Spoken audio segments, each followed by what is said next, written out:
In the affluent neighborhood of Magnolia Heights, a wedding was meant to be a celebration of love, but it quickly spiraled into chaos.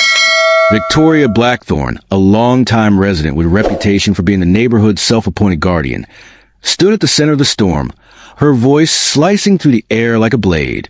"You don't belong here," she shouted at Benjamin Sterling, the groom, whose tuxedo was now stained and torn, remnants of what should have been the happiest day of his life scattered around him. But Ben's calm demeanor contrasted sharply with Victoria's fury. "Ma'am, I suggest you reconsider that phone call," he replied, his voice steady, but inside his heart raced. He had worked hard to reach this moment, and he wasn't about to let anyone ruin it. But Victoria was beyond reason, dialing 911 with theatrical urgency. "There's a gang gathering at my neighbor's house. They're threatening me."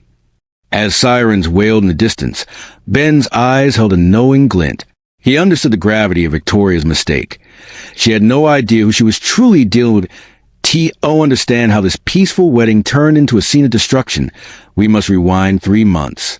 Ben, the state governor, was preparing for a modest wedding with his fiancée, Emily Ashworth, a respected pediatric surgeon known for her compassion and dedication. Both came from humble beginnings, and their dream was to celebrate their love in privacy, away from the political spotlight. However, Victoria, who lived next door in a grand Victorian mansion, was struggling to keep her failing construction company afloat. Once a thriving business, it had suffered due to her inability to adapt to changing times. When she saw Ben and Emily moving in, resentment bubbled within her. They were a successful black couple, and Victoria felt threatened by their presence, convinced they would overshadow her. Their first encounter was icy. Victoria approached with a plate of cookies, her smile devoid of warmth. "Welcome to the neighborhood," she said, her tone dripping with condescension. Ben, ever the diplomat, introduced himself and Emily, but Victoria's eyes narrowed as she assessed their expensive car and designer clothes. From that moment, Victoria became obsessed with the couple. She watched their every move, cataloging their visitors and complaining to homeowners association about noise violations and disruptions. Ben and Emily, meanwhile, were blissfully unaware of the storm brewing next door. Focused on planning their dream wedding as their wedding day approached, Victoria's harassment escalated. She blocked delivery trucks, spun lies to vendors, and confronted family members with hostility. "You don't belong here," she hissed at Emily's elderly grandmother when she arrived to help with preparations. Ben remained composed, reassuring Emily that they wouldn't let Victoria's hate steal their joy. But the pressure was mounting, and Emily began to doubt their decision to move to Magnolia Heights on the morning of the wedding. Victoria unleashed her final assault. She vandalized decorations, tore down signs, and hurled garbage over the fence. When Emily's grandfather arrived, Victoria confronted him, screaming that he didn't belong in America. The wedding planner documented everything, urging Ben to call the police. But he refused, determined to hold on to their dream as guests began to arrive. Victoria positioned herself at her window, her hatred boiling over as she saw the diverse crowd. The ceremony commenced, but Victoria's scream shattered the moment. "This is a respectable neighborhood. Take your noise somewhere else." In a fit of rage, she stormed into the backyard, overturning tables and smashing the wedding cake. Racial slurs spewed from her lips, shocking the guests. Ben's foster brother, Daniel, attempted to restrain her, but Victoria was beyond reason. Amidst the chaos, Victoria dialed 911, spinning a web of lies about armed gang members threatening her life. As police sirens approached, Ben's heart raced. He knew the implications of their arrival, especially in a country where perceptions could lead to tragedy. When the police arrived, they were met with confusion. Officer Reginald Thorne, a seasoned veteran, surveyed the scene, overturned tables, traumatized guests, and a bride in tears. Victoria rushed the officers, her performance frantic. "They're criminals. Arrest them." But the officers, trained to assess situations, quickly realized something was amiss. Ben stepped forward, his dignity intact despite the chaos. "Officers, I believe there's been a misunderstanding," he said, his voice steady. Recognition dawned on Officer Thorne. "Governor Sterling," he exclaimed, the weight of the situation crashing down. The officers exchanged glances, realizing they had responded to a false report against the state's highest official. Victoria's face drained of color as the implications hit her. She had just destroyed the wedding of the very man she needed to save her failing business.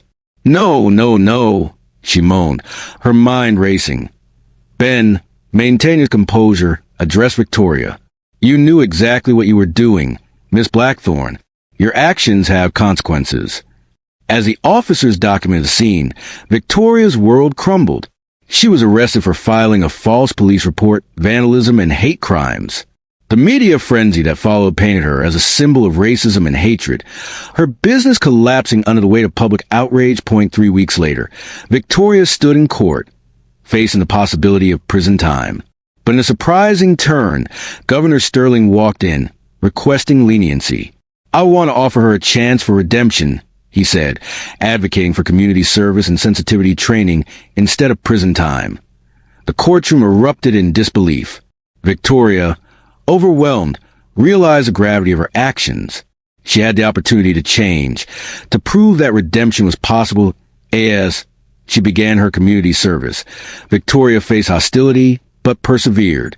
She listened to the stories of those she once judged, slowly dismantling her prejudices. Over time, she became a mentor, helping young entrepreneurs build their dreams.